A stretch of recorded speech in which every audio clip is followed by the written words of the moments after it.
Hey guys, tonight we wake up in the Roman Empire and things are already not ideal. You open your eyes and instantly notice three things. Your back hurts, something's crawling near your foot, and it smells like damp goat. So before you get really comfortable and fall asleep, take a moment to like the video and subscribe, but only if you really like what I do here. And hey, comment and let me know where you're watching from and what time is it where you are. I find it super interesting to see who's joining you from all over the world. Now, dim the lights, maybe turn on the fan for that gentle hum, and let's go on tonight's journey together. Welcome to your new life in an ancient Roman insula, a kind of tenement apartment building where privacy is rare, ceilings leak, and you've probably got a family of mice for roommates. Congratulations! You're officially poor in the greatest empire the world has ever seen. The first thing you see is the ceiling. Well, the part of it that hasn't flaked off. Sunlight leaks through a cracked shutter, casting a line of dusty gold across the room. It's morning, you think. There's no alarm clock, no smartphone, just the noisy chorus of early market vendors shouting and clanging pots in the street 5 floors below. You groan, stretch, and hit your head on the wooden beam above you. Yep, still real. You roll off the straw mattress, no blankets. Just a linen sheet, probably shared. The bed creaks. Loudly. The whole room is about the size of a modern closet. If you're lucky, you've got one oil lamp, one clay jug of water, a chamber pot you absolutely don't want to look inside, and possibly a cousin or two sleeping next to you. You can't tell if that scraping noise is a rat or your neighbor's broom above. And you are parched. Unfortunately, the jug on the floor contains something between murky rainwater and Legionnaire's foot bath. You sniff it. Yep. Just going to pretend that's herbs. You shuffle to your clothes, your only clothes, by the way. A tunic. It's coarse wool, slightly itchy, and smells faintly of vinegar and onions. You tie it with a rope. No socks, no shoes, unless you manage to snag a pair of worn sandals from a dying uncle. You're already sweating, and the day hasn't even begun. You push open the crooked door to your unit, and you're immediately hit by a wall of smells. Someone's cooking fish. Someone else is relieving themselves, and someone somewhere is burning incense like it owes them money.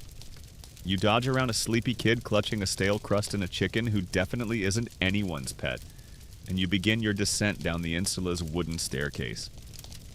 The stairs are steep, very steep, and wobbly. These buildings were thrown up quickly to house Rome's swelling population, and it shows. Historians still argue whether the average lifespan of an insula was 10 years or just long enough for the landlord to disappear with your last denarius. Some of these things were 8 stories tall, creaking like they were built by a drunken centurion on his day off. Fire? Common? Collapses? Even more so. You pass neighbors along the way. A sleepy baker covered in flour dust, an old woman muttering to her gods, a group of kids arguing over who gets the least moldy bread heel. No one looks particularly happy to be awake.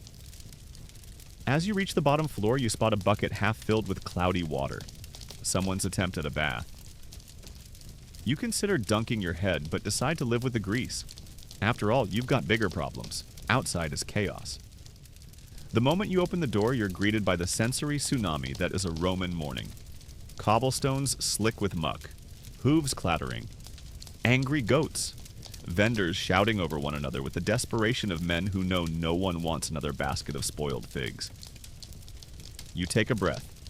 It smells like sweat, fish brine, and last night's public urination. Lovely.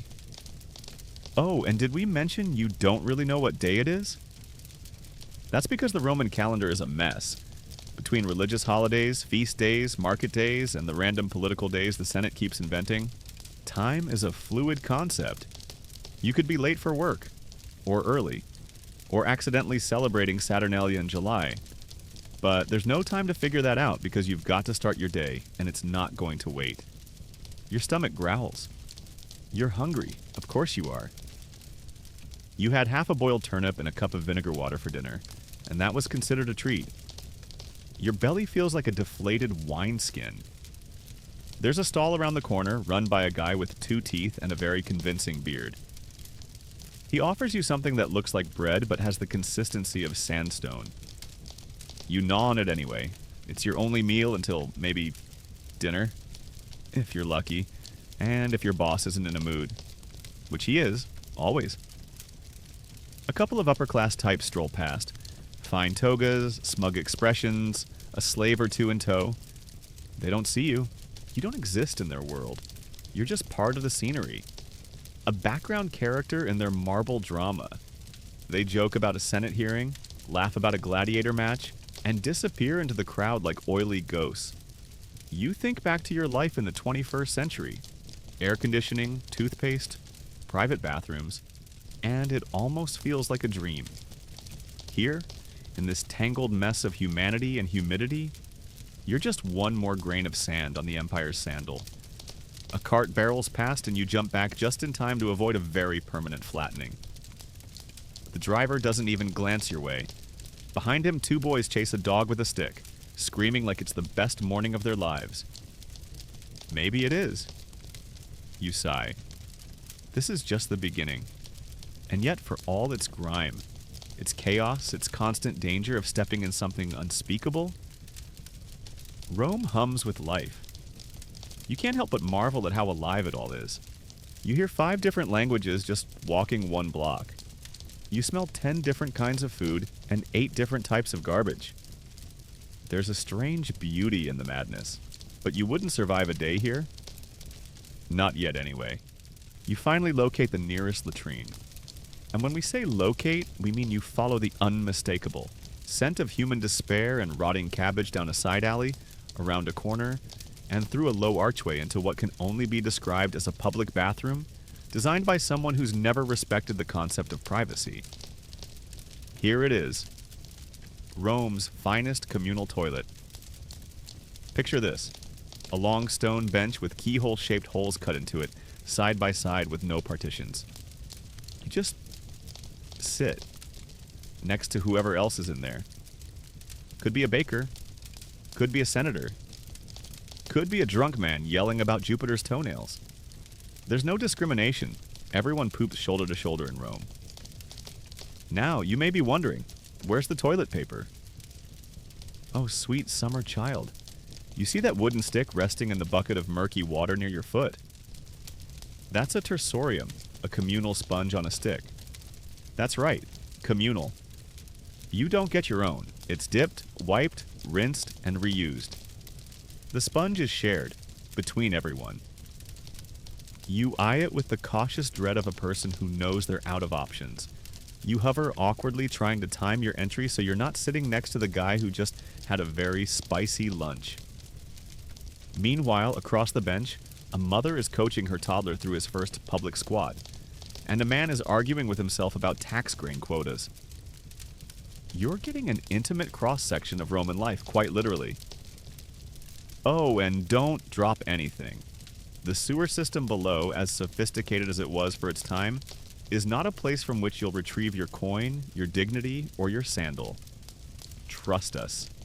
Now, we've got to give Rome some credit.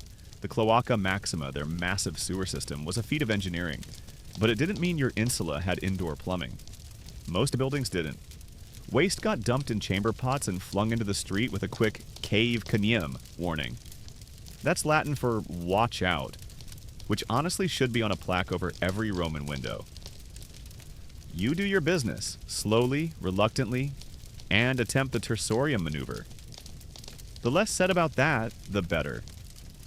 Let's just say it gives new meaning to getting to know the locals. You make your way back into the light of day, blinking like a cave creature. A flock of geese scatter as a street performer juggles ceramic plates with the wild-eyed confidence of someone who clearly failed out of gladiator school. You sidestep a child chasing a runaway apple and another merchant hawking genuine Carthaginian relics that were definitely made last week in someone's basement.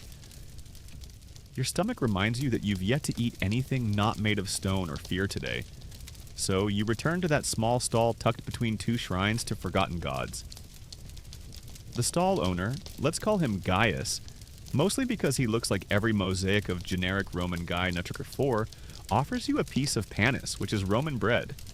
It's dry, it's crusty, it's more weapon than food, but it fills the gap. If you're feeling wild, you might get a smear of garum on it, a fermented fish sauce that smells like every bad decision combined. It was Rome's favorite condiment, used on everything from vegetables to, somehow, dessert. You take a bite. It's like licking Poseidon's armpit. But weirdly, not terrible? Next to Gaius's stall, a woman is selling boiled chickpeas. She's shouting the same thing over and over. Callida! Callida! Hot, hot! You toss her a tiny bronze coin and scoop a few into your palm. They're mushy, steamy, and surprisingly your first warm food of the day. She smiles at you with 5 teeth and the pride of a Michelin star chef. You nod back, mouth full. Meanwhile, a donkey tries to steal your chickpeas. You fend him off with the bread. He looks offended. The streets are getting busier. This is the Rome of 1 million people. Bustling, chaotic, and unsanitary in a way that makes your high school gym locker room seem like a luxury spa. Everywhere you turn, there's something happening. Men yelling about politics, women haggling over tunics, a man with a monkey doing tricks while stealing wallets. You step aside as a group of toga-clad officials passes, flanked by bodyguards and trailed by scribes, scribbling as fast as their wax tablets allow. You recognize one of them. He gave a long speech in the forum yesterday about public morality while very publicly accepting bribes. Politics hasn't changed much. You catch a whiff of the Tiber River. It smells thick, like someone tried to turn soup into perfume. Historians still argue whether the river's stench was considered a normal part of city life or a constant civic embarrassment. You're leaning toward the latter. Further down the alley, someone's playing a panpipe badly. You hear a cat screech. A child giggles. A shopkeeper drops a jar of olive oil that explodes like a greasy thunderclap. Shards fly. Everyone yells. Then they move on. Just another Tuesday. You pass a shrine to Mercury, god of travelers and thieves. Fitting, really. You toss in a coin and make a wish. Clean water and 5 uninterrupted minutes of silence. Mercury doesn't answer. Rude. Suddenly you hear bells clanging. The fire brigade, such as it is, barrels past you. These aren't firefighters in uniform. They're more like a glorified gang of bucket-wielding toughs hired by rich homeowners to put out fires only if paid first. Your insula is probably at risk. Again. And then there's the pickpocket. Oh yeah. You only notice because your coin pouch is suddenly lighter. You spin around, catch a glimpse of a kid vanishing into the crowd. Gone. You sigh. At least he didn't take the bread. So, to recap, you've used a sponge someone else used. You've eaten fermented fish paste. A donkey tried to mug you. And your wallet's gone. Still think you could last a day here? At this point, you'd kill for a proper breakfast. You know, the kind with eggs, toast, maybe even a coffee. But remember, you're in ancient Rome now, and the concept of breakfast is more of a light suggestion than a proper meal. The Romans called it ientaculum, which sounds fancy until you realize it usually consisted of stale bread, perhaps dipped in watered-down wine, and if you were high class, maybe a few dates or a smear of cheese that definitely turned during the night. But you're not high class. You're living in the 5th floor sauna of a crumbling insula. So today's breakfast? Half a loaf of yesterday's bread, dry as a senator's sense of humor. You chew slowly, very slowly. This isn't just food, it's jaw exercise. You pass a man selling honeyed nuts and wish you could afford even one. The smell alone is divine. Sweet, roasted, slightly burnt. A rich boy tosses a few to his pet monkey, who eats with smug satisfaction. You stare. The monkey stares back. You've never felt more judged. As you trudge through the streets, your stomach protesting every step, you pass a man with a tiny grill roasting botulus, Roman blood sausage. He flips one toward you. You hesitate. It's warm, salty, kind of squishy, but honestly, after the bread, it's gourmet. You nod your thanks and toss him your last coin. Worth it. You sit on a cracked stone bench, chewing contemplatively. A group of young men in togas pass by, laughing about politics and poetry like they own the city, which they probably do. One of them is quoting Virgil loudly. Another is complaining that his Bolney bathhouse wasn't hot enough yesterday. First world problems, circa 1st century. A woman walks past balancing a tray of figs on her head. You swear you've never seen someone move with such grace across such chaos. She's humming, oblivious to the donkey braying, the kid crying, and the dog peeing on a shrine to Mars. You watch a baker haul a tray of fresh loaves from a sidewalk oven. The smell hits you like a warm embrace. Panis quadratus, the Roman bread shaped in wedges like a pie, is steaming hot. You consider stealing one. Just for a second. But then the baker turns, glaring like he's dealt with people like you before. You back off. The dog gets one. Figures. Across the square, a group of laborers is shoving down their meager morning meal. Mostly lentils and barley mash. They're loud, laughing, sharing bites. You realize something weird? They seem happy. Maybe it's the camaraderie. Or maybe it's just easier to be cheerful when your expectations are this low. One man offers you a bite of something wrapped in fig leaves. You take it without asking what it is. You chew. It's fine. Mushy, slightly vinegary. Could be fish. Could be pickled pigeon. You don't care. It's warm, and that's enough.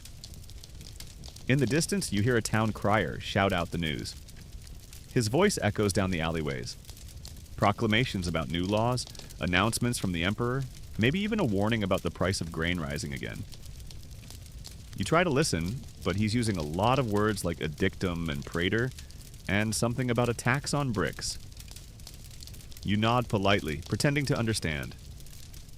Your attention drifts to a tiny street altar. Just a niche in a wall with a soot-covered statue of Vesta, goddess of the hearth. Someone's left an offering, a half-eaten pear and a pinch of salt. You toss a few crumbs from your breakfast. Can't hurt.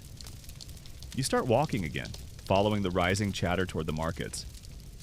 The Macellum, Rome's bustling food marketplace, is already a swirling storm of smells, sights, and shouting. You're immediately pulled into the fray by a butcher yelling about his fresh goat meat. You side-eye the meat. It's not fresh. It has more flies than a battlefield. Next to him, a fishmonger slaps a trout against the table like it owes him money. You're pretty sure it blinked and died again. Then there's the cheese seller whose wheel of pecorino is cracking in the sun. He winks at you. You pretend not to see. You edge away to a quieter corner where an old woman is selling pulse, a gruel made from emmer wheat. It's the Roman peasant's staple, thick, grayish, and aggressively bland. She spoons a glob into a clay bowl and hands it to you. You dig in. It's hot. It tastes like boiled apathy, but it's filling. Add garum, she says, of course. Fish sauce again. You hesitate, then drizzle a bit on. Okay, slightly better, and now it tastes like salted, boiled apathy. You sit under the shade of a crumbling column and let the world pass by. The sun's rising higher, and with it comes the smell of humanity in full bloom. Sweat, perfume, fish, burning olive oil. Your stomach is full now, sort of. Your body? Already tired. You hear two old men arguing in Greek. One is claiming the Parthians are about to invade. The other says it's the Germans. Historians still argue whether the Romans truly understood the extent of their northern borders. One of them declares, dramatically, probably quoting Pliny, or maybe just making it up. You consider this as you sip the last of your watered-down wine. You're not sure if it helped or made you thirstier. A bee lands on your cup. You stare at it. It stares back. You both seem to agree. This morning has been a lot. You lean your head back against the stone and sigh. The day has barely begun, and already you've battled bread, conquered the communal toilet, and shared your breakfast with two strangers and a donkey. So, how's that easy ancient life fantasy going? Yeah, that's what we thought. You dust off your tunic and rise from the column's shade, feeling the kind of full-body fatigue that normally doesn't hit until mid-afternoon. But you've still got a long day ahead, because now it's time for work. Or, as it's known here in the Roman Empire, the daily grind, but with more dirt, danger, and a generous lack of safety regulations. Let's be honest. You're not a patrician, you're not in politics, and you definitely weren't born into a senatorial family with a country villa and a private bathhouse. You're a plebeian, a working-class nobody with calluses on your hands and permanent dust in your sandals. Today, you're reporting to your usual gig down by the riverfront, loading bricks. Not glamorous, but it's honest work. Or at least it would be if your foreman Cassius didn't spend half his morning napping and the other half shouting. You arrive at the site to find a pile of bricks roughly the size of a small temple. Your job? Move them from that pile to a slightly different pile across the street. Progress, Roman style. Cassius spots you. He's shirtless, sweating, and wielding a stick he only uses to point, threaten, or stir wine. You're late, he growls even though you're not. No excuses today. You nod, grab a brick, and begin your day's choreography. Lift, walk, drop, repeat. After about 20 repetitions, your arms feel like wet noodles. After 50, you seriously start considering time travel. Not to escape, just to invent ibuprofen. The sun's climbing fast, and so is the smell. The river nearby reeks of dumped waste and fish guts. Your sweat starts to sting your eyes. You squint, adjust your grip, and keep moving. A fellow worker beside you, Flavius, grins through grime-caked teeth. Only 6 more hours, he says cheerfully. 6 more hours. You pass the time with idle chatter.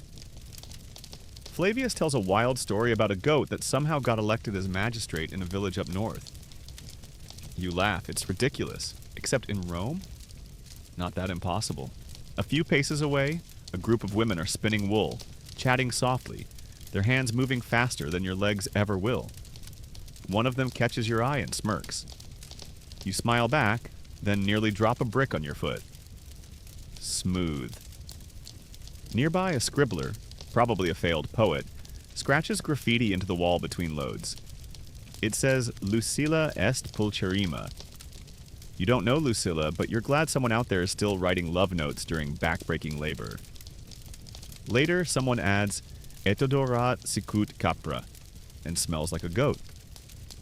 Ah, Roman romance. About an hour in, a man drops a brick on his own toe and screams in Latin, so fluently it impresses even the gods. A medicus is called. He shows up with a jar of salve, a handful of herbs, and the solemn expression of a man who has no idea what he's doing. Roman medicine isn't exactly a shining achievement. You once heard about a woman who was prescribed crushed emeralds for indigestion. Historians still argue whether that was real treatment or just a rich person's version of pretending to be busy. Your job gets interrupted briefly when a passing official demands everyone bow while he parades through with 2 slaves fanning him, and another carrying a scroll he never reads. You squint at him. His sandals are too clean to trust. Eventually, Cassius allows a short break. You slump down next to Flavius and dig into the lunch you brought. Dried lentils and a hunk of that same bread from breakfast. A bee lands on it. You let it have a nibble. It's earned it. Think we'll get paid today? Flavius asks. You both laugh. That's adorable. Payment, if it comes at all, is in a copper coin that's barely worth its weight. Enough for a cup of bad wine and maybe half a fig. If you're lucky. If not, Cassius will say the funds are delayed by the Senate, and everyone just shrugs and continues breaking their backs. An ox cart rumbles past, nearly toppling as it hits a pothole large enough to swallow a small child. A group of children actually cheer, probably hoping it does. You don't blame them. Entertainment is hard to come by when your entire life is a labor shift. Later in the afternoon, a sudden yell erupts nearby. 2 workers are fighting, something about someone stealing someone else's tunic string, You try not to get involved, but everyone ends up watching like it's the Colosseum's opening act. Cassius eventually ends it by chucking a broken amphora at them. Effective, if not OSHA approved. You wipe your brow with a scrap of linen. Your hands are raw, your knees ache, your sandals are disintegrating, and yet you push on. Because in Rome, labor isn't just survival, it's the thing that keeps the machine grinding. You don't work, you don't eat. Simple math. But sometimes you wonder, where does all this work go? The buildings rise. The aqueducts stretch. The empire expands. But does anyone remember the brick hauler? The wool spinner? The lentil eater with a bee friend? There's no statue for you. No inscription. No praise in the forum. Just sweat and stone and another hour of this. Still, there's something strangely meditative about the rhythm. Lift, walk, drop, repeat. It's a kind of terrible harmony. And as the sun starts sinking toward the horizon, casting the streets in golden dust, you realize something. You survived another Roman workday. Sort of. As you drag your aching limbs away from the work site, muscles twitching and sweat dripping into your eyes, you realize something unpleasant. You're still not done. Because navigating the streets of Rome in the late afternoon, that's a full contact sport. You step onto the via, the main road, and are immediately swallowed by a human soup. Everyone, and we mean everyone, is out. Shoppers, pickpockets, housewives, drunk poets, runaway slaves, grumpy donkeys, even a group of street musicians banging on old bronze pans. The air smells like crushed herbs, donkey droppings, perfume, and despair. You sidestep a puddle only to nearly trip over a mangled sandal. A cart screeches past, wheels wobbling, driven by a man yelling insults in a dialect that hasn't been spoken since the Republic. You clutch your tunic and try not to look like a prime target for theft, extortion, or overly enthusiastic street performers. One of them, a young man in a leopard print cloak juggling eggs, calls out, "Spare a coin for Jupiter's most talented son?" You raise an eyebrow. He juggles, drops one, and it splats against your foot. He bows. You walk away. The insulae tower around you, rickety, 8-story tall fire hazards, leaning like drunken soldiers after a Saturnalia feast.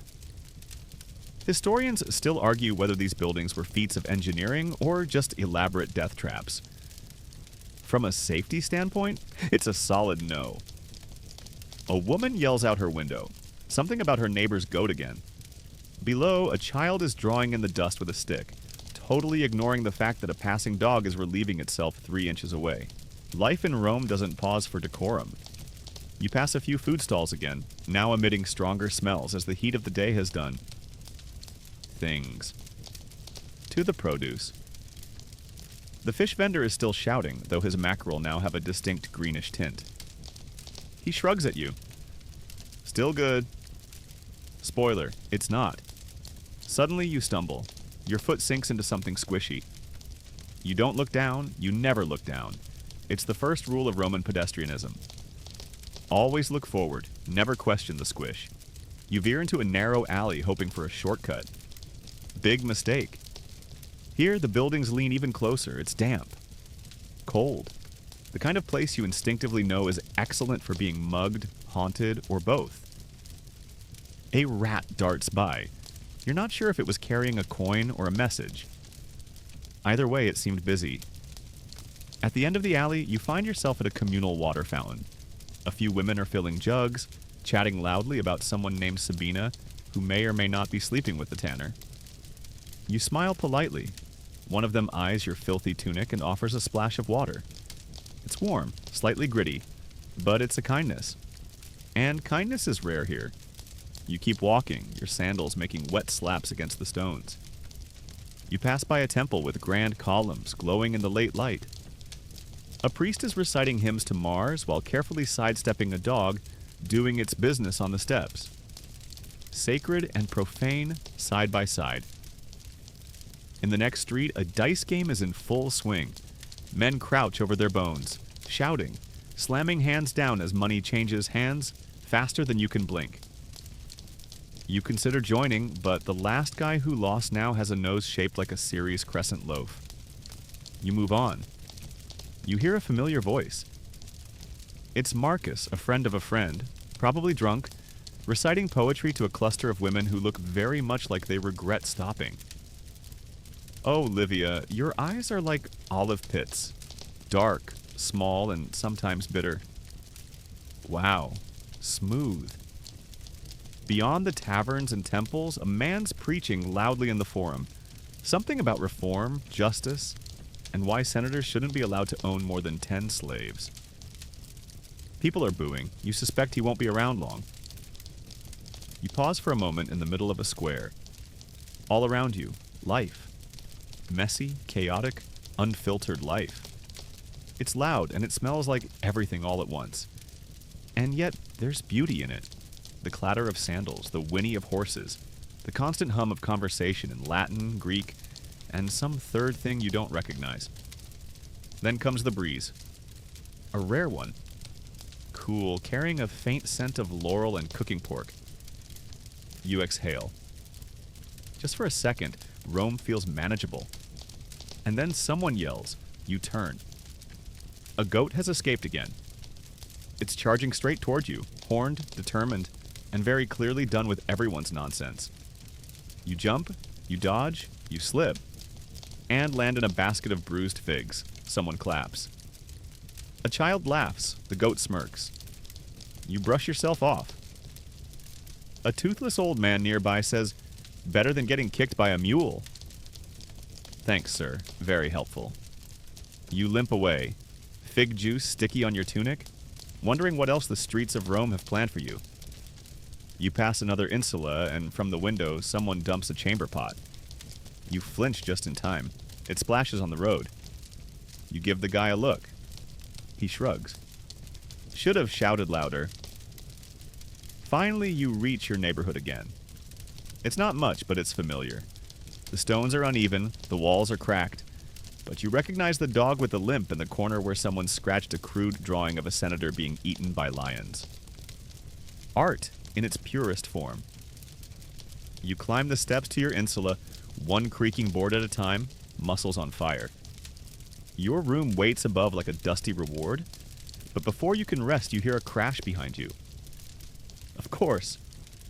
The guy upstairs just knocked over his brazier again. Better hope there's still a bucket of water in the stairwell. By the time you reach the bathhouse, you smell like desperation and 4 types of sweat. Your arms are sore, your knees sound like a broken lyre, and there's fig pulp in your hair. So when you see the telltale curls of steam drifting from the Thermae, Rome's public baths, you could cry. And then maybe you will, right after the oil scraping. The bathhouse is one of Rome's few luxuries open to all classes. That's right. Even if you live in a fire-prone shoebox, you can bathe like an emperor. Sort of. You pay a tiny fee to the Osterius, the grumpy doorman who looks like he hasn't bathed since Nero's last poetry recital. He grunts, waves you in, and you're immediately enveloped by a wave of heat, humidity, and naked people. So many naked people. First stop, the Apoditerium, the changing room. There are no lockers, no privacy. Just a few wooden benches and a suspiciously sticky floor. You disrobe. Awkwardly, quickly, and while guarding your coin pouch like it's the last sesterce on earth. Theft in bathhouses is common. There's even graffiti warning you not to trust anyone named Tertius. You believe it. Now nude, uncomfortable, and somehow already sweatier, you proceed into the tepidarium, a warm, steamy chamber where people lie around like sleepy seals on a beach. The heat loosens your limbs, and for a moment, you almost relax, until someone coughs directly onto your shoulder. You scoot away, quietly. Then it's into the caldarium, the hot room. And we mean hot. It hits you like opening an oven full of boiling soup. The air is thick, the walls drip with condensation, and every surface is one accidental slip away from a cracked tailbone. You sit on a bench and try not to think about how many butts have touched it before yours. A man next to you is loudly ranting about grain taxes. Another is doing push-ups because apparently this is his gym. A third is snoring. You stare into the rising steam and try to pretend you're on a beach. A beach where everyone is shouting and nobody wears clothes. A ball kneader or bath attendant appears, shirtless, oiled, and carrying a bucket of hot water. He gestures, "It's time." You lie face down on a marble slab, and he begins the ancient ritual known as strigulatio. No soap here, my friend. Instead, he pours oil over your skin. Thick, slick olive oil, and then scrapes it off with a curved metal tool called a strigil. Scrape. Scrape. Scrape. It's oddly satisfying, until he finds that sunburn you didn't know you had. You yelp. He grunts and keeps going. Apparently, complaints are part of the process. You are now glistening like a roast goose, smelling vaguely like a salad, and smooth in a way that feels unnatural. He pats your back, nods, and moves on to his next victim. You rinse off in a lukewarm splash pool, more ceremonial than cleansing, and then shuffle into the frigidarium, the cold room. The temperature drop is brutal. Your body, freshly boiled and oiled, rebels instantly. You gasp as you dip a foot in, then the other, and finally, with the hesitation of a man contemplating his regrets, you go under. The cold shocks your system like a slap from Neptune himself. You emerge sputtering. The old man across the pool cackles. "Good for the joints," he croaks. You're not convinced. But as you sit at the edge, goosebumps rising and oil residue gently sliding off into the water, you feel clean. Sort of. You're still you, but slightly less filthy. It's the Roman version of a spa day, minus robes, tea, or cucumbers on your eyes. You dry off with a scrap of cloth that smells like it's never truly been dry, redress in your still sweaty tunic, and step back out into the street. Immediately, the dust, the stink, and the flies greet you like old friends. The bathhouse had one job. It tried. Now, if you were rich, really rich, you'd have your own private bath suite in your domus with clean towels, perfumed oils, and a slave trained in back massages and gossip. But you're not. You're a pleb, and you've just shared a tub with 20 strangers, 3 wandering dogs, and a child who definitely peed in the pool. Still, there's a strange satisfaction in knowing that you've participated in one of Rome's great equalizers. The bathhouse is where senators rub elbows with shopkeepers, where gladiators soak next to philosophers, and where you, sticky, sore, and slightly shinier, have survived yet another Roman rite of passage. As you walk away feeling lighter, cooler, and just a smidge pruny, you hear a familiar voice behind you. Back again tomorrow? It's the bath attendant, grinning. You nod vaguely. Will you return? Probably. The oil scrape is addictive. You pass a boy selling perfume, tiny glass bottles filled with crushed flowers, cinnamon, and what he claims is authentic Egyptian essence. You sniff one. It smells like burnt toast. He winks. Limited edition. You decline politely. Back on the main street, twilight is descending. The sky glows peach and gold above the tiled rooftops. Smoke curls from cook fires. Laughter rises from taverns. Somewhere, a lyre plucks out a slow, sweet tune. You take a deep breath, clean air just for a moment, and savor it. Then someone spills a chamber pot nearby and it's back to reality. Ah, Rome. You wander through the heart of Rome, belly rumbling again, and your hair still holding a faint smell of hot olives. But for now, you make your way to the city's true epicenter. Not the palaces, not the temples, not even the bathhouses. Number this right here is the real Roman stage, the Forum. Welcome to the Forum Romanum, a chaotic sprawl of shouting merchants, scheming politicians, gossipy slaves, and that one guy loudly selling owl-shaped bread for reasons known only to him and possibly Minerva. The Forum isn't just a marketplace. It's Rome's Twitter, courthouse, newspaper, therapy session, and gladiator gossip column all rolled into one cobbled plaza. and you've barely stepped into it before being immediately assaulted by a smell cocktail of incense, goat droppings, and someone roasting nuts with zero regard for smoke control. You duck beneath a marble arch, one of those grand triumphal kinds that screams, "Yes, I conquered something," and enter the fray. To your left, a crowd gathers around a bickering group of senators. They're waving scrolls, gesturing wildly, and throwing Latin insults like "Bellua stulta," dumb beast. You eavesdrop just long enough to learn that someone's cousin bribed someone else's uncle to avoid a property tax. Scandalous. But also Tuesday. To your right, a woman is preaching loudly about the goddess Cybele and shaking a rattle made of bones. A child tugs on your tunic and offers to sell you a lucky coin.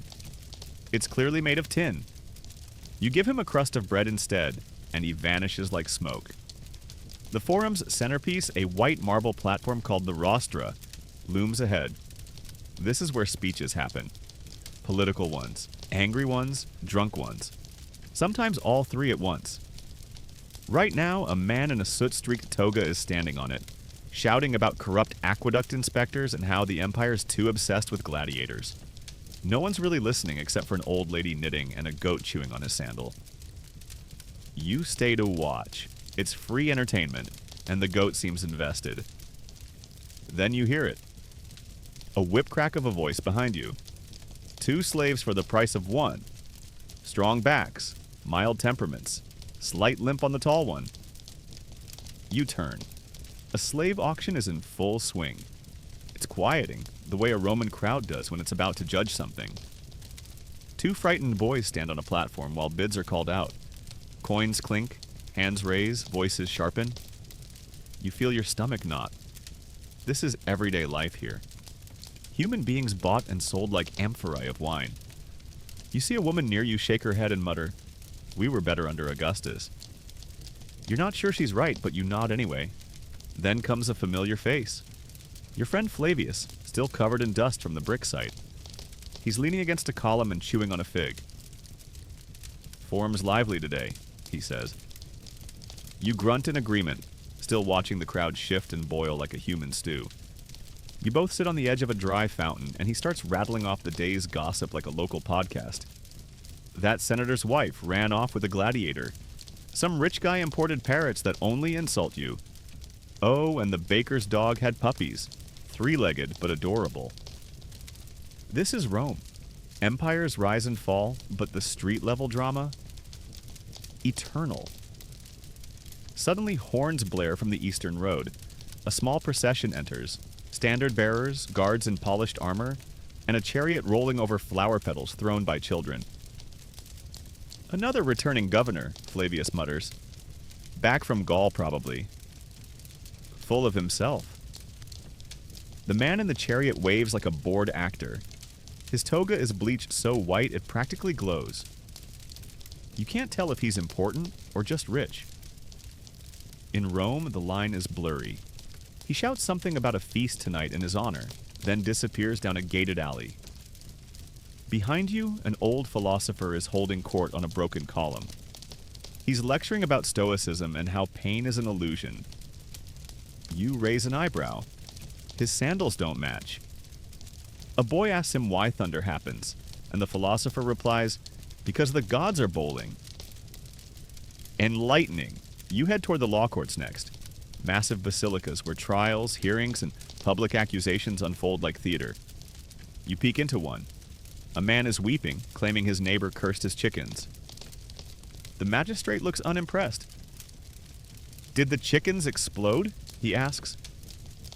The man sobs harder. You step out. Over by the Temple of Saturn, a small crowd is gathered for a street performance. A woman in a ragged cloak is juggling knives while singing a bawdy song about Emperor Claudius's limp. You watch until she drops one. Everyone claps anyway. The ground vibrates a little as a cart rolls past, pulled by oxen and loaded with amphorae. One topples, cracks, and spills its contents, a sticky brown stream of garum. The smell hits you like a salted slap to the nostrils. You and Flavius both gag and back away. Someone behind you mutters, "At least it wasn't sewage this time." A man in a hood passes by selling scrolls of prophecies approved by Apollo. You buy one on a whim. It says, "Beware of goats in politics." Fair. Evening begins to settle over the forum, but the volume doesn't drop. Rome doesn't know how to whisper. Children dash between columns. Lovers argue softly in shadowed corners. A centurion chases a pickpocket with the slow frustration of someone who knows he won't catch him. You lean against a marble column and let it all wash over you. The voices, the dust, the flickering torchlight. Rome is loud. Rome is filthy. Rome is unfair and overwhelming and absolutely bursting with life.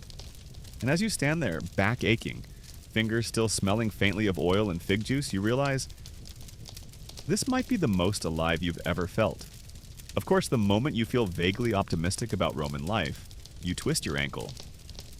One moment you're stepping off the forum's polished paving stones with the grace of someone pretending they belong here, and the next your foot finds the single loose slab in a 10-square-mile radius.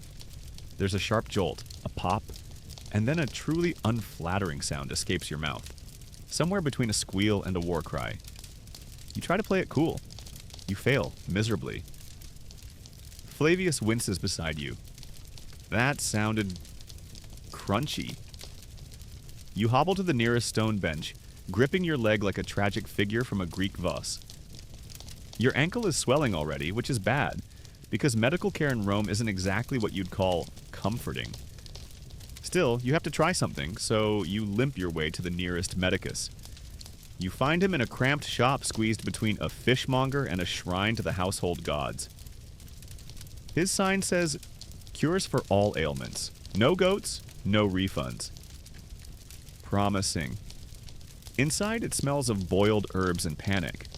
The medicus himself is a wiry man with more beard than face, wearing a stained tunic and an expression that says, "I once saw a liver, and now I think I'm a doctor." He barely looks up as you explain your injury. Twisted ankle?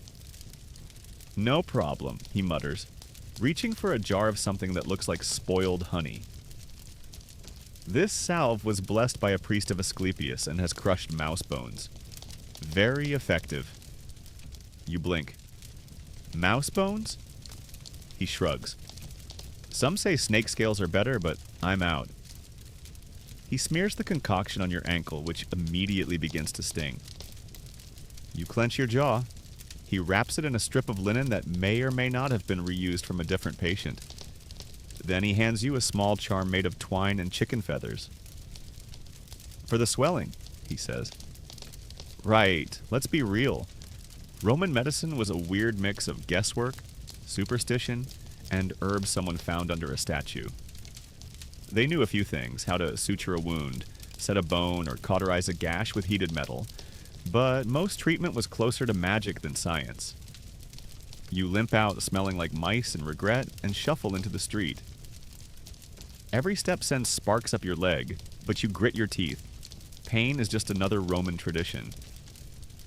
Back home, you might have popped some ibuprofen, elevated your leg, and binged a show in bed. Here, you're expected to walk it off, maybe soak it in wine, and just suffer. And suffer you do. You pause by a fountain to sit, ankle throbbing, and watch a man selling miracle potions from a cart. He claims his concoction will fix everything from coughs to infertility to ungrateful sons-in-law. You're tempted until you see a man drink it, immediately go pale, and stagger away muttering something about frogs. Meanwhile, a traveling healer near the Temple of Apollo is advertising a more natural remedy: crushed beetles and ground-up wolf tooth mixed with vinegar. "Only 3 denarii, he cries. Guaranteed results or a mildly sincere apology. Historians still argue whether these fringe healers were con men or just overly enthusiastic amateurs. Either way, you're not drinking beetle juice today. You press on, limping past a woman who offers to burn laurel leaves in your name. "An offering to Minerva for your healing," she says sweetly. You offer a smile but keep your coin. You've had enough miracles for one afternoon. In the next alley, you pass a wall of graffiti, messages scratched into the stone like ancient Twitter posts. Secundus was here and still owes me wine. The gods favor those who pay their debts. I broke my foot here. Watch your step. Thanks for the warning, ancient yelp. You reach a quieter part of the city near the gardens of Sallust. It's peaceful. Trees rustling, birds chirping, fountains bubbling gently. You sink onto a stone bench and let your ankle rest. Around you, a few upper-class folks stroll through, their conversations floating like perfume. One of them is discussing a recent bout of melancholia. His solution? Leeches and a poetry recital. Another boasts of a private physician who imported Egyptian honey to rebalance his internal heat. You raise an eyebrow. Your internal heat feels just fine, thanks. Still, you can't help but marvel at how the Romans viewed the body. Not as a machine to fix, but a battlefield between the elements. Hot and cold, dry and wet. Get too emotional? That's your humor's out of whack. Ate too many figs? Prepare for a bloodletting. You hobble back toward the forum, a bit slower now, using a stick you borrowed from a fence as a makeshift cane. The sky is turning lavender, the air cooling just enough to soothe the fire in your ankle. A passing priest blesses you with a flick of water. You don't know which god it's for, but you nod anyway. Can't hurt. You pass a group of children playing a dice game with small animal knuckles. One of them sees your limp and says, "You need a goat bladder poultice." You blink. "My uncle swears by it," he adds proudly. You promise to look into it. As twilight deepens, so does your awareness of your body. The limp, the ache, the hunger, the tiredness in your bones. Life in Rome doesn't wait for your recovery. There are no sick days, no doctor's notes. Just limp faster, work harder, or get replaced. Back at your insula, you sit by the doorway, ankle elevated on a brick, and watch the city carry on. Someone is yelling about missing laundry.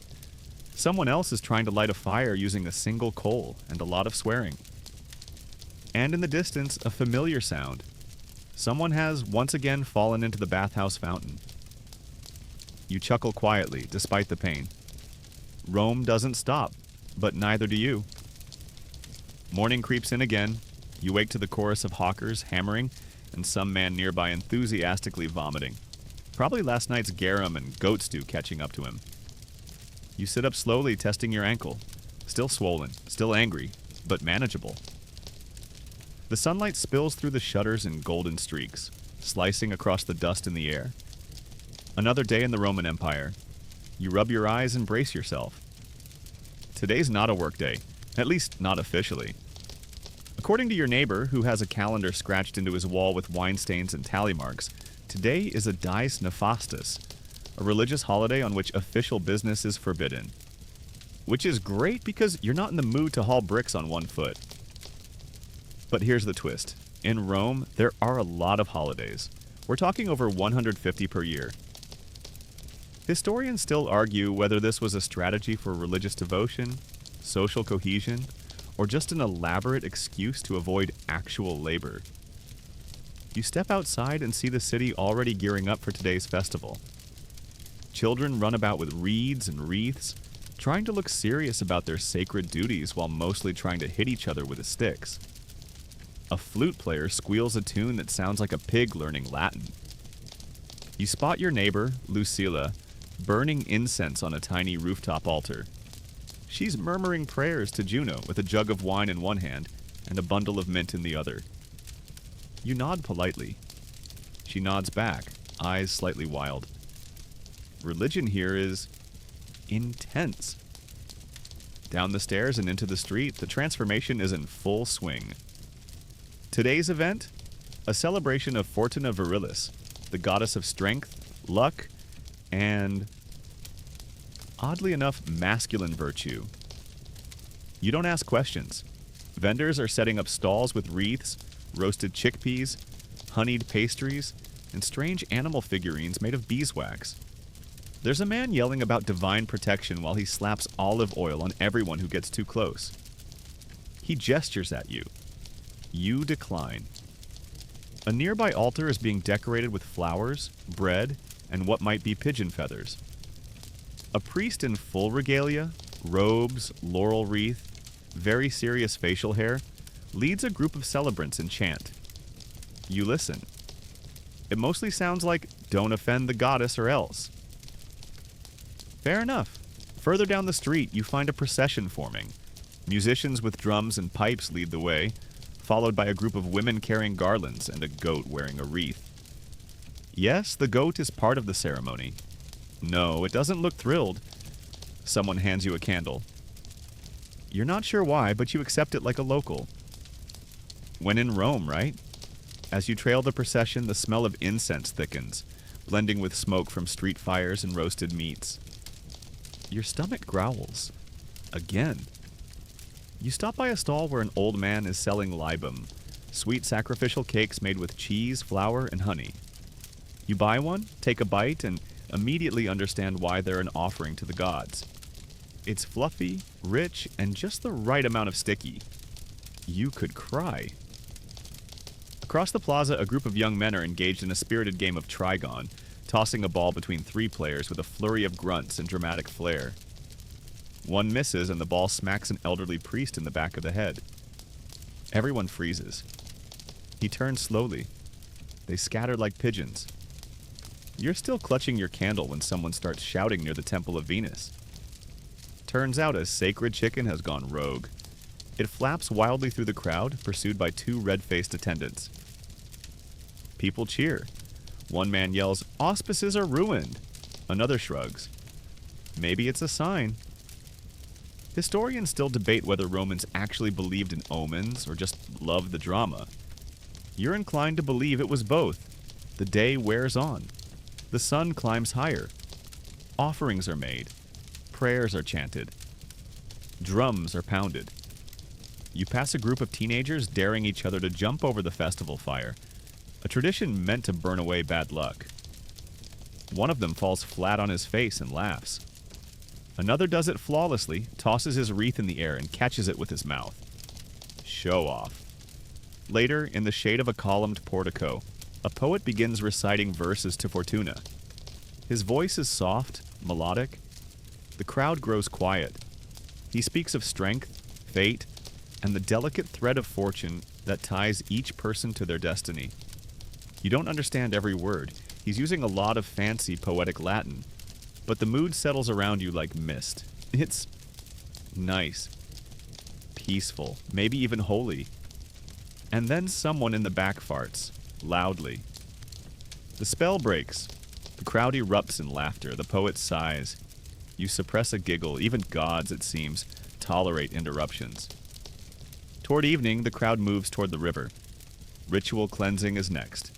Part bath, part prayer, part excuse to splash around. You sit on a stone ledge, letting your feet dangle over the water, your candle finally burned to a stub. Nearby, Lucilla wades in, holding her bundle of mint, muttering another prayer. A boy beside her is dunking his sister like she's a laundry rag. The water glitters. The air smells like flowers, wax, and hope. You lean back, watching the stars begin to blink overhead. Rome doesn't sleep, not really, but it does settle. The frenzy of the festival softens into soft voices, quiet songs, and flickering torchlight. You think about Fortuna, about fate, strength, and how little control you really have over anything in this sprawling city of marble and madness. And somehow, that thought is comforting. Because if you can't control it, maybe you can just enjoy it. Even if your ankle still hurts and your candle's melted all over your hand. As the festival winds down and the city slips into its evening rhythm, your stomach gives you a gentle but firm reminder. It's time to eat again, or pass out trying. Now, let's get one thing straight. Dinner in Rome isn't always the grand banquet modern films love to flaunt. Unless you're filthy rich or throwing a party to bribe voters, most Roman dinners are modest affairs.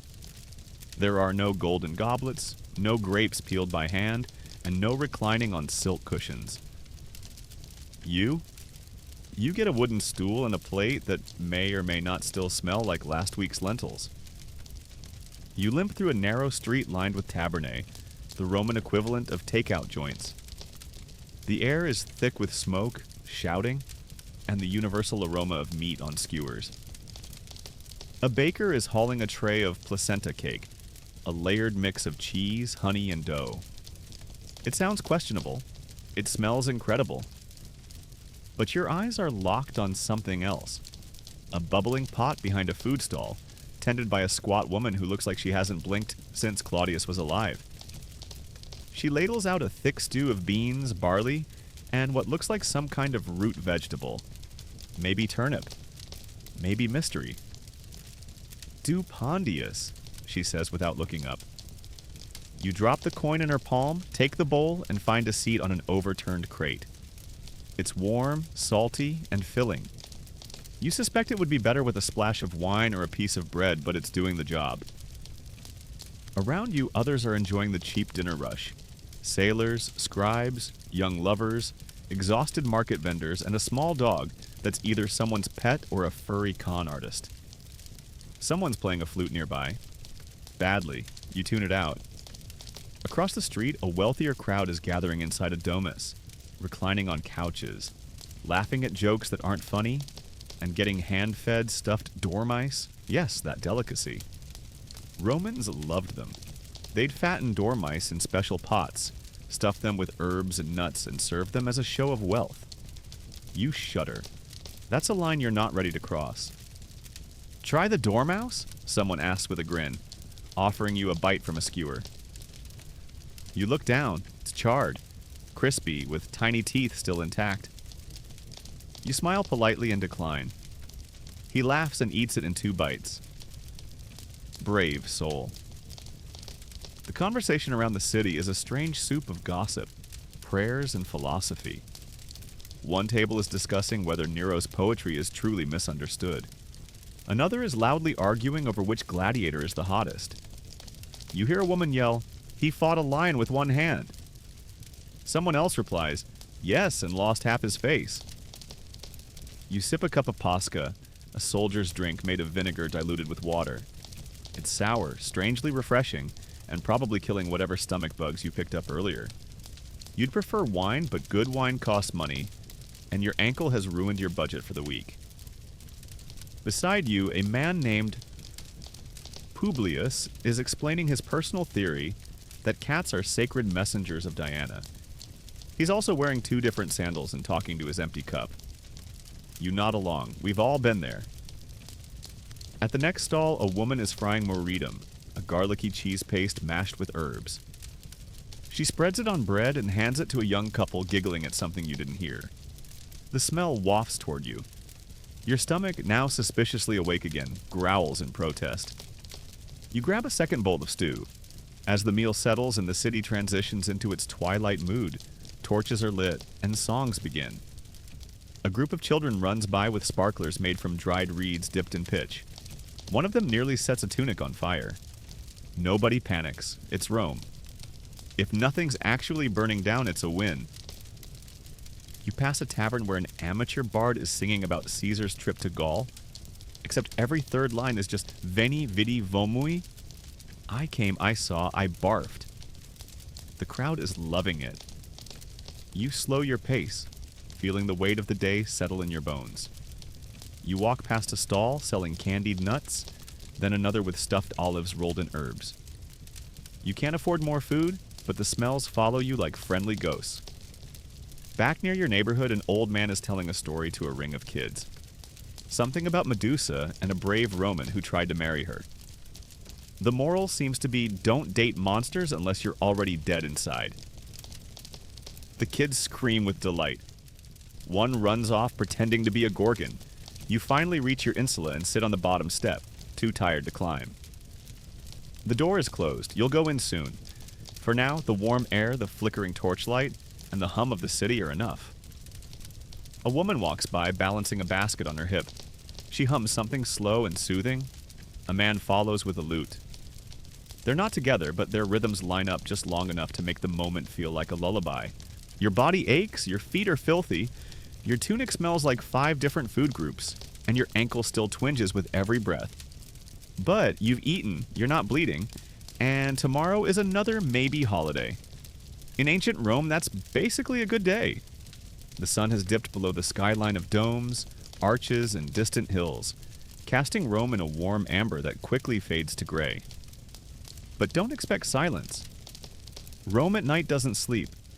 It shifts. What was noisy becomes louder. What was chaotic becomes borderline theatrical. And what was dangerous during the day. Let's just say it gets bolder after sunset. You start heading home. Your ankle a pulsing reminder that Roman life is less dolce vita and more suffer quietly and keep walking. You climb the uneven stone steps toward your insula, ready to collapse. But as soon as your hand touches the warped wooden door, a thunder of footsteps behind you sends your heart into your throat. You spin. Just some kids. They're chasing a mangy dog with what looks like someone's discarded sandal in its mouth. The kids scream, the dog bolts. Everyone's thrilled. You are not. You step inside and close the door behind you. The stairwell is dark, no lamps lit. Your upstairs neighbor, apparently convinced that torch smoke offends the household gods, insists on saving oil for special nights.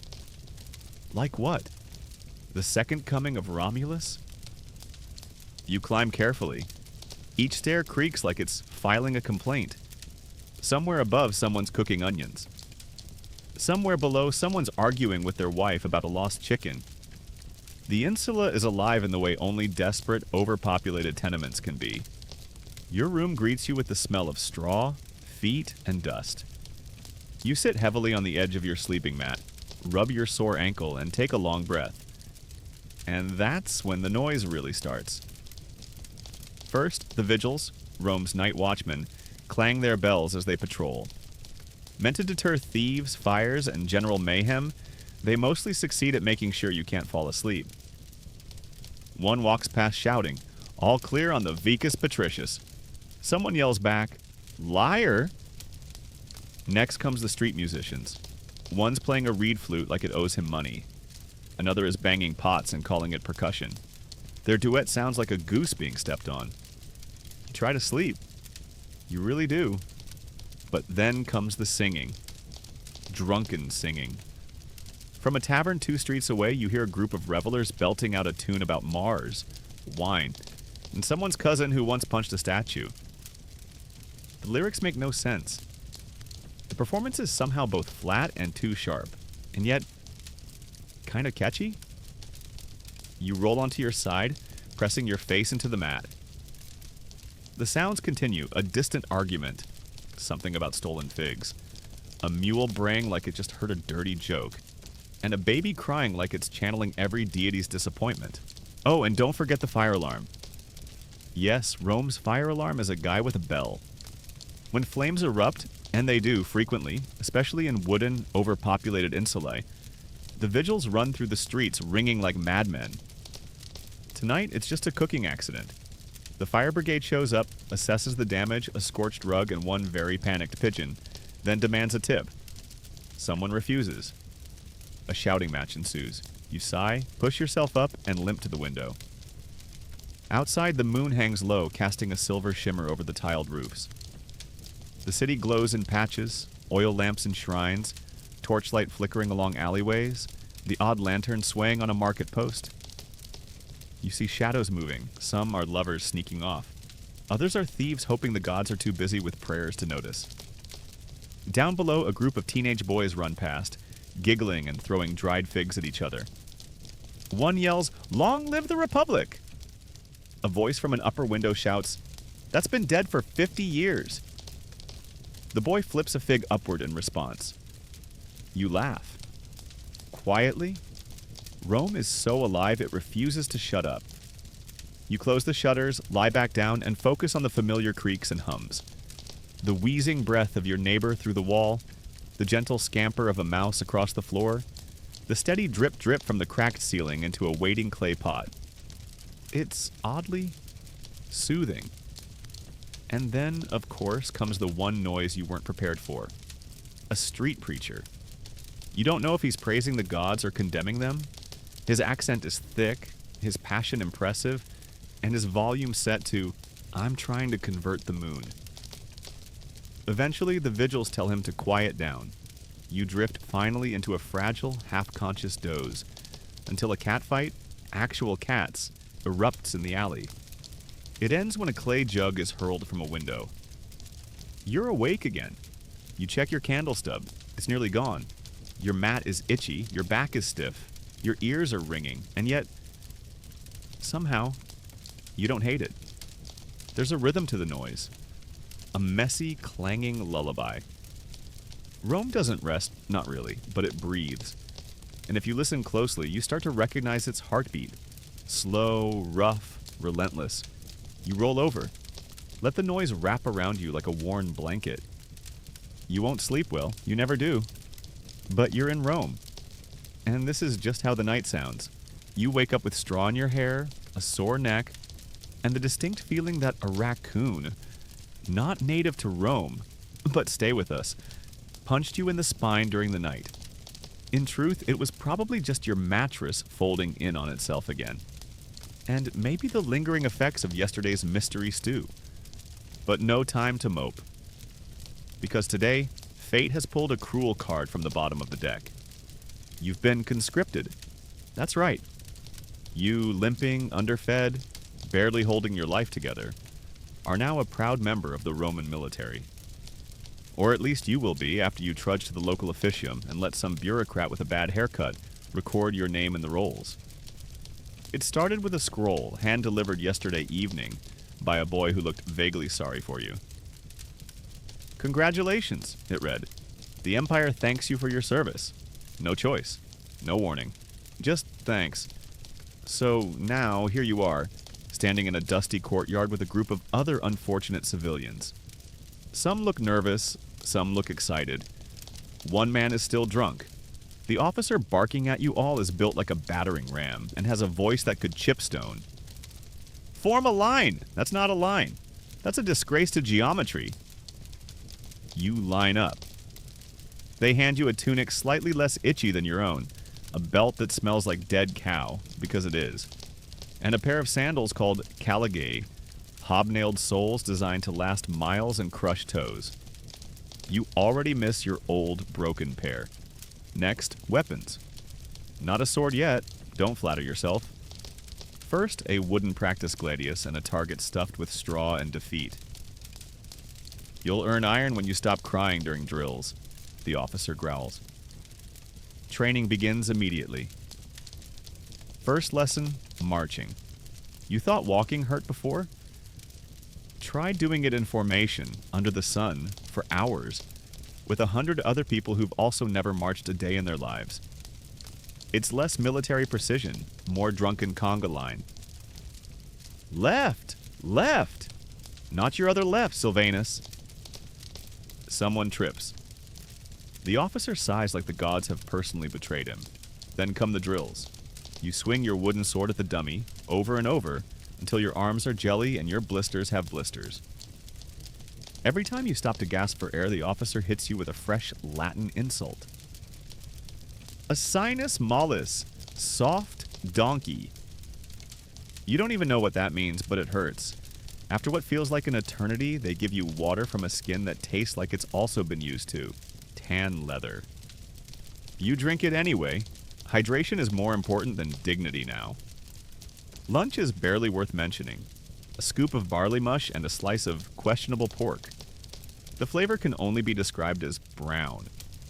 You eat it sitting on a stone, watching the actual soldiers nearby play dice and pretend not to be sunburnt. One of them, Lucius, probably the only one who doesn't look like he'd stab you for blinking wrong, grins. New recruits always think they're going to die. He chews his food like it wronged him. Sometimes they do. Comforting. The rest of the afternoon is devoted to shield drills. Your shield is wood, too big for your arms and smells faintly of vomit. You hold it in front of you, arms trembling, as they yell for coordinated movement. Raise, block, advance, now hold. You hold, you wish you hadn't.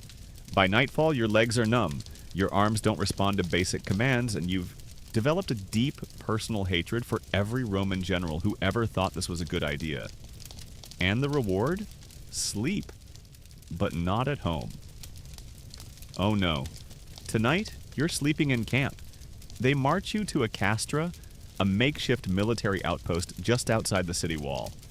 It's a cramped grid of tents, fences, and stern discipline. You're shown your tent, shared with 5 other new recruits who snore, talk in their sleep, and one guy who brings a live chicken as a comfort animal. Your sleeping mat is a sack of straw, your pillow is your own arm, and your blanket is optimism. Before lights out, a centurion strolls in for one last motivational speech. "Remember," he says, voice like gravel soaked in vinegar, "you don't fight for gold. You fight for Rome. You bleed for honor. You march so the empire never falls." A long pause. Then he adds, "And if anyone's caught stealing wine again, I'll feed you to your own sandals." Lights out. The tent is hot. The air smells like feet, boiled leather, and anxiety. Somewhere outside, a wolf howls. Or maybe a large dog. You're too tired to care. You try to sleep. Someone coughs, someone snores, the chicken clucks. You whisper to yourself, "At least it's not the sponge again." A pause. Then you hear a faint reply from across the tent. "Yet." And somehow you drift off anyway, dreaming of marching endlessly, of shouting centurions, of sandals filled with pebbles and pride. You are officially a cog in the most powerful military machine the world has ever known. And your feet already hate it. You wake up before dawn, not because you're well rested, but because someone's blowing a cornu, a giant brass horn curved like a question mark, right outside your tent. It's not a gentle wake-up. It's the sonic equivalent of a brick to the forehead. You sit up groggily, your muscles aching like you've been trampled by an elephant. And in a way, you have. Except the elephant was Roman military training, and it marched over your spirit with caligae. The other recruits stir, groaning in a chorus of regret. The guy with the chicken mutters something about Jupiter and rolls over. Someone else is trying to put on their tunic inside out. You limp outside with the grace of a dropped sack of lentils. Outside, the sky is still dark, but Rome is already glowing in the distance. Lanterns flicker, smoke curls from early cooking fires, and somewhere, a rooster crows, defiantly as if daring the world to challenge his authority. You don't get long to admire the view, though, because it's time for more marching. Today's task? A forced training hike. 30 miles in full kit. You blink. 30? You whisper. The centurion nods. 30, with gear. Without complaining. Too late. They throw a pack on your back. About 60 pounds of equipment. Helmet, shield, sword, stakes for setting up camp, a pan for cooking, and something that might be a spare tunic or just a really confused towel. And then you march. You march through fields, over hills, down roads paved so badly your knees vibrate like a lyre string. You march past farms, shrines, and confused goats. You march while the sun rises and your ankles scream obscenities. You march until you forget your name and become one with the dust. At one point, a bee flies into your helmet. You don't stop. At another, someone's sandal breaks. The centurion gives them a look that says, "Die tired or die shamed." They limp onward. By midday, your tunic is soaked in sweat, your calves are whispering threats, and your brain is quietly leaving the chat. You look to your left and see a fellow recruit weeping silently. To your right, someone is humming a funeral dirge under their breath. You're handed a strip of dried meat and a flask of sour wine. It tastes like leather soaked in vinegar. You chew slowly, watching a line of ants crawl over your sandal. You envy their coordination. Eventually, finally, you return to camp, 30 miles down. Probably fewer than 30 coherent thoughts left in your head. You collapse onto your straw mat like it owes you money. But you can't rest long. The centurion walks in and announces that tomorrow you'll be learning formations. You don't even groan. You just lie there blinking, soul cracked wide open. Later that evening, you're granted a moment of peace. You wander toward a nearby stream to wash off some of the sweat, dirt, and existential despair. The water's cold and refreshing. For the first time in days, your feet don't feel like they're plotting revenge. You sit on a boulder, letting the sun dry your skin, when a fellow recruit, a woman named Julia, with the posture of someone who's absolutely over it, sits beside you. Thought I was going to be a scribe, she says. Turns out I can hold a shield, so here I am. You nod. Same, except I thought I was going to be a baker. She looks at you. Can you bake? Not at all, she snorts. You'll fit in great. You chat for a while about sore muscles, terrible stew, and the philosophical possibility that you died weeks ago and this is just Roman purgatory. She offers you a bit of candied fig she smuggled in. You accept like it's a holy relic. It's sticky, sweet, and the best thing you've tasted in months. As night falls, the camp settles into a quiet hum. Crackling fires, quiet laughter, the low clink of armor being repaired. You see a soldier carefully oiling his sword, humming a lullaby. Another is braiding his horse's mane. Everyone has their own way of surviving. Inside the tent, someone's telling a ghost story about a legion lost in the German forests. They say the trees whisper in Latin, he says, but upside down. Someone else responds by snoring loudly. You lie on your mat, arms behind your head, looking at the tent ceiling and wondering if there's an easier life somewhere. One without endless marching, one with proper shoes. But then you remember something the centurion said earlier, right before he yelled at a guy for sneezing during formation. Rome doesn't need heroes, it needs survivors. You smirk. You can do that. Kind of, probably. Tomorrow you'll learn the famous testudo, the tortoise formation. Shields up, march in sync, trust your neighbor. You're not sure whether you'll master it or just fall on your face again, but hey, either way, it's another story. And somehow, despite the sore shoulders, blistered heels, and lingering smell of burnt lentils, you feel something close to pride. You're not a gladiator, not a senator, not some toga-wearing philosopher. You're a foot soldier in a massive, grinding empire, and right now, that's enough. Let's be honest, friend. Being a man in ancient Rome is no spa day. But being a woman? That's a whole different arena. No armor, no sword, no vote, no voice. And definitely no rest. So today, we switch sandals. Imagine waking up not in a barracks or insula, but in the corner of a cramped bedroom, beneath a low ceiling smeared with smoke, next to your mother, 3 siblings, and an angry goose. You are a Roman woman. And from the moment your eyes open, society already has plans for you. First priority, your face. Before your feet even touch the floor, you're already thinking about how to look presentable.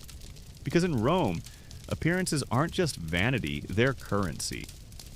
If your hair isn't braided with care, if your cheeks aren't rosy enough, if your dress isn't clean, well, good luck finding a husband or avoiding gossip sharper than a barber's razor. You reach for your cosmetic kit. Inside, crushed lead for whitening, red ochre for blush, soot for eyeliner, and a perfume that smells like someone set a flower on fire and bottled the aftermath. It burns a little. That's probably fine.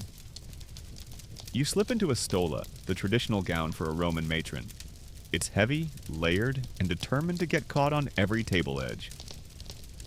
Over it goes the palla, a shawl you'll spend half the day adjusting while walking like your spine was replaced with a stick. Breakfast? If you're lucky, you'll get some bread and olives. If you're less lucky, you're already grinding grain, stirring lentils, or chasing chickens that absolutely do not want to be stewed today. And if you think staying home means safety, think again. You're managing the household, which is a nice way of saying you're a CEO with no salary, no sleep, and a staff of unruly relatives. The water needs fetching. The laundry needs scrubbing. The neighbor's baby needs minding because, of course, she just popped out for a ritual. And don't forget spinning, always with the spinning. Your hands twist wool into thread, hour after hour.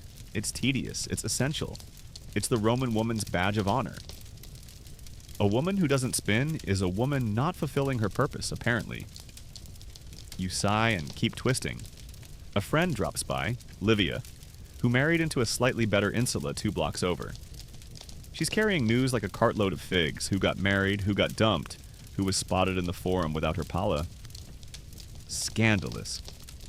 The conversation turns, as it always does, to marriage.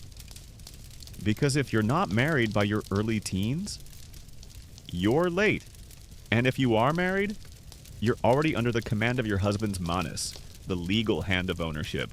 He can divorce you by simply stating he wants to. You can't even keep the dowry unless you're lucky or incredibly clever. Historians still argue whether Roman women wielded real power behind closed doors or were simply masters of survival in a rigged game. You're beginning to think it's both. At midday, your husband returns. He smells like wine and arrogance. He rants about grain prices, complains that the cook burned the stew, then falls asleep in the atrium while snoring like a wheezing gladiator. Romance. You'd like to visit the bathhouse, but as a woman, your time slot is restricted. You go mid-afternoon, crammed between lunch and the respectable hours reserved for men. Inside the balnie, it's hot, humid, and packed with chattering women. Some gossip, some scrub, some gossip, some scrub, some stare blankly at the wall as if imagining a world without chores. You bathe quickly. The water isn't exactly clean. The attendants rush you. You try to enjoy the brief moment of warmth, of peace, of not being needed. But even here, you hear someone say, "Did you see Flavia's ankles?" So pale. So tragic. After bathing, you swing by the marketplace. You haggle for lentils, avoid the fish stall, it sings with flies, and whisper a prayer to Mercury not to get pickpocketed. You succeed. Back home, you tend to your daughter's knotty hair. She's squirming. She's grumpy. She tells you she wants to be a priestess. You smile and nod. Maybe she'll make it, maybe not. You thread gold into her braid anyway. Then it's time for cena, dinner. You prepare the food. You serve the food. You clean up the food. You do not eat first. That's for the men, even if they contributed nothing beyond passive chewing and wine-fueled debate about the superiority of their grandfather's figs. When you do eat, it's cold. And when everyone's finally quiet, and the lamp is lit low and the goose is asleep, thank Jupiter, you take a breath. You light a small oil lamp to Vesta, goddess of the hearth. You whisper a thank you. Not because today was kind, but because it ended. Then comes the knock at the door. It's your neighbor. Wide-eyed? Her sister's gone into labor. No midwife nearby. Can you help? Of course you can. You grab the towels, the herbs, the wine. You roll up your sleeves. You go. And you do what Roman women have always done. Everything. The morning is loud. Not the usual Rome loud either. Not goats and merchants and babies screaming over bread crusts. No, today's noise has a different tone. Lower, rowdier, sharper at the edges. You poke your head out of your insula window and instantly regret it. The streets are packed with people, shoulder to sweaty shoulder, all moving in one direction, toward the Colosseum. A gladiator day. Of course it is. You limp downstairs, careful on the crooked steps, still feeling the ache of soldier drills and the lingering sting of yesterday's frying oil that kissed your thumb while cooking lentils. You weren't planning on going to the Colosseum, but there's something about the way the crowd flows. It pulls you like a tide. Along the way, you pass stalls already cashing in on the event. Roasted chestnuts, cheap wine in ceramic cups, souvenir figurines of famous gladiators carved from river clay. One stall is selling tunics dyed red, just like the ones the real fighters wear. The dye is already rubbing off onto people's hands. You join the stream of bodies as it pours into the great arena, Rome's beating, brutal heart. The Flavian amphitheater, towering and beautiful and terrifying all at once, dominates the skyline. It's a marvel of engineering, and also a slaughterhouse. You shuffle up the stairs, find a stone seat somewhere between nosebleed and don't look down. The air buzzes with excitement, cheers, drums, gossip, the occasional chant of someone's name. You can smell the metal tang of blood even before the fighting starts. And then the gates open. The crowd roars. 2 men emerge, bare-chested, armored arms, leather skirts, and expressions carved out of stone. One carries a trident, the other a short sword and a shield no bigger than a dinner plate. Their eyes don't blink. Their muscles ripple like they've never heard of a rest day. They bow to the emperor. Ave imperator morituri te salutant. Hail, emperor. We who are about to die salute you. Then they begin.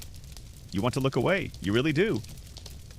But Rome doesn't look away. Every clash of blade, every grunt, every drop of blood earns gasps and applause. Vendors toss nuts. Someone spills wine. A child on his father's lap screams with glee. The fight ends quickly, too quickly. The man with the trident stumbles, slips, and the short sword finds its way home. The crowd holds its breath. The victor looks up at the emperor's box. The emperor gives a thumbs down, or maybe sideways. Historians still argue what the gesture really meant. Either way, it's over. A team of attendants drags the body off like it's just another piece of meat. The next round begins. Beast this time. A lion, huge and golden, released into the arena. The crowd loses its mind.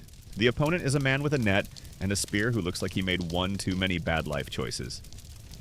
It's ugly. You wince. You're not the only one. A woman beside you mutters a prayer to Diana. A man nearby takes another bite of cheese. You wonder suddenly if this is what Rome wants to be remembered for. Not aqueducts, not poetry, not laws or language or lunar calendars, but violence, spectacle, bread, and circuses. The crowd chants. The next bout begins. This one involves two female fighters, rare but not unheard of. The novelty draws shouts and bets. One is tall and fierce, wielding a curved blade. The other is quicker, agile, eyes, darting. They're skilled, very skilled. You find yourself impressed, even moved, until one of them slips and the moment turns again. The crowd's cheers rise. You feel your stomach drop. Rome is not kind. Hours pass. The sun arcs high. The seats grow hotter. The fights blur together. Blood, dust, the clash of steel, the scream of the unlucky. You leave before the grand finale. As you walk away, you see a small girl outside the Colosseum steps, clutching a carved wooden sword and swiping at her brother. She laughs. He blocks with a stick. Their mother watches, tired but smiling. Life goes on. You pass a fountain and wash your hands. The water is cold, clear. You stare into it for a moment, your face swimming back at you.